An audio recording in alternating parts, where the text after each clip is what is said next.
Bonjour et bienvenue dans ce tutoriel dans lequel vous allez apprendre comment activer et désactiver la double authentification sur la plateforme Hello.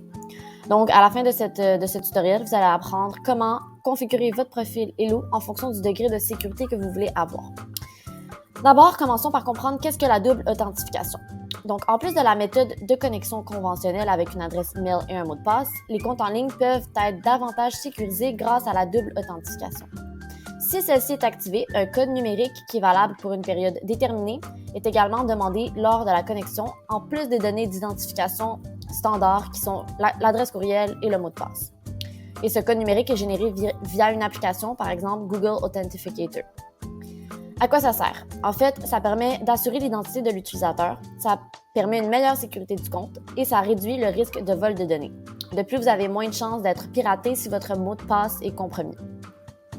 Donc, je vais vous expliquer comment faire pour désactiver cette fonction si vous ne souhaitez pas avoir à rentrer un code numérique à chaque fois que vous vous connectez sur la plateforme. Vous accédez à votre profil juste ici, puis vous cliquez sur « Modifier mon profil » et ensuite, juste ici en dessous du mot de passe, vous avez la validation en 2 étapes. Présentement, on voit que la validation en 2 étapes n'est pas activée pour le compte, mais vous pouvez en tout temps l'activer ou la désactiver au même endroit. Donc, il vous suffit de cliquer sur le bouton « Activer » et « Désactiver » pour changer le degré de sécurité de votre compte. Évidemment, si vous avez des difficultés avec cette fonctionnalité, vous pouvez toujours nous contacter, l'équipe Hello, à l'adresse courriel support qui va être en boîte de description en dessous de la vidéo. Ou sinon, vous pouvez aussi consulter notre article dans la boîte à outils, qu'on va aussi vous mettre le lien dans la boîte de description.